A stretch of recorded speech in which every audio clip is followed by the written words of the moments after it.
Ils ne savaient pas que c'était impossible, du coup ils l'ont fait. De Mark Twain.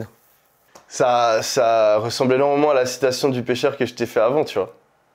Et c'est un truc, moi, je dois me forcer, tu vois. Pas mal de choses que je répète souvent, c'est des choses qui sont pas venues naturellement pour moi et que j'ai dû, que je martèle dans mon cerveau tous les jours pour qu'elles restent.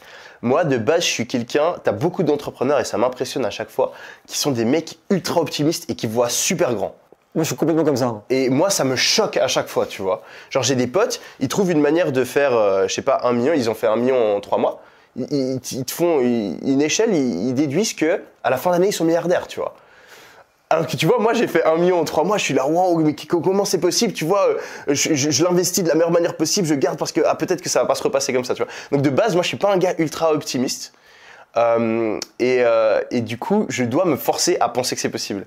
Parce qu'il y a plein de trucs que j'ai pas fait et que j'aurais pu faire parce que j'y croyais pas, tu vois. J'avais pas assez confiance et je voyais trop de barrières, tu vois. Mais tu vois, je pense que ça fait des meilleurs entrepreneurs. Parce que du coup, je Quand pense t'es que un peu pessimiste, ouais, je pense que t'es plus méticuleux. T'as un avantage dans les deux, c'est clair. Oui, alors c'est sûr que t'as un avantage dans les deux, mais moi je le dis parce que je suis plutôt de le côté, moi, très grandiloquent, optimiste, conquérant, en mode genre, je vois pas de barrière dans la vie, tu vois.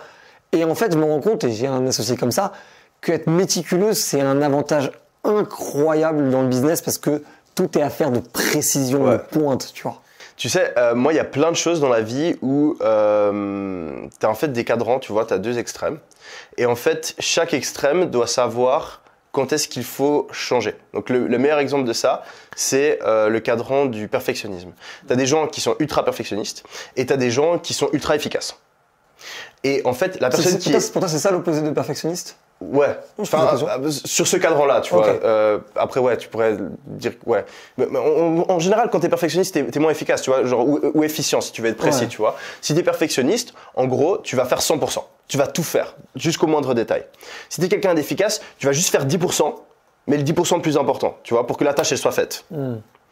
Et le mec qui est efficace, il doit savoir quand être perfectionniste.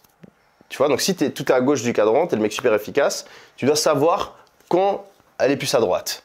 Donc quand c'est vraiment quelque chose d'important, tu vois, je sais pas, quand on parle de compta ou de finance ou de, tu vois, tu gères ton business, tu gères tes cash flows, là tu peux pas juste gérer le truc vite fait parce que sinon ça se trouve tu dois mettre la clé sous la porte, tu vois. Donc à ça tu dois faire super attention, mais après tu vois quand il faut juste dérouler, tu peux rester sur ta nature de personne efficace. Et ensuite tu as la personne perfectionniste, elle doit savoir quand elle doit arrêter de se prendre la tête sur un détail qui va rien changer dans sa vie. Tu vois. Et tu as ça partout. Donc le mec qui est optimiste, il doit savoir quand est-ce qu'il doit être un peu plus pessimiste. Où est-ce que je dois me forcer à être un petit peu plus pessimiste et faire attention parce que sinon je peux me brûler les ailes. Et à gauche, le mec qui est pessimiste, il doit savoir quand est-ce qu'il doit croire en lui et foncer et avoir cette fibre un petit peu plus optimiste pour pouvoir ne pas se limiter dans la vie. Donc en fait, tu as plein de trucs comme ça. Et le but, c'est juste de savoir dans un équilibre, où tu es et de faire attention.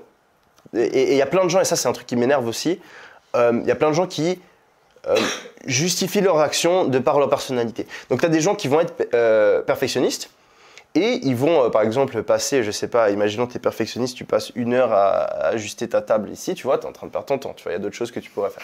Et moi si je viens vers toi et je te dis non mais arrête, là tu fais le mec perfectionniste, c'est bon la table, y a personne, tout le monde s'en fout, les gens regardent pas la table. Et tu fais non mais attends, moi je suis perfectionniste.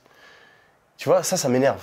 Ouais. Si tu sais que tu as un défaut, tu dis ah oui je suis perfectionniste donc il faut que je me force à pas l'être. Pas mais je suis comme ça donc c'est une justification, tu vois. Ou je suis impatient. Je suis impatient donc c'est normal, tu vois. Non, je suis perfectionniste, ok alors oui merde putain fuck, il faut que je travaille là-dessus et je change, tu vois. Donc moi typiquement je sais que des fois je suis un peu pessimiste et donc tous les jours tu vois je me force à avoir ce grand, tu vois. Et je pense que c'est super important de connaître ces cadrans-là et de faire gaffe et de pas se dire c'est ma personnalité. Ouais, pas être en pilotage automatique. Ça m'énerve, tu vois, ça m'énerve énormément les gens qui restent sur leurs acquis, tu vois. Genre pour moi tout est fluide, comme je disais avant, tu peux tout apprendre, tu vois, c'est pas parce que tu as un penchant d'une certaine manière que tu peux pas devenir l'opposé.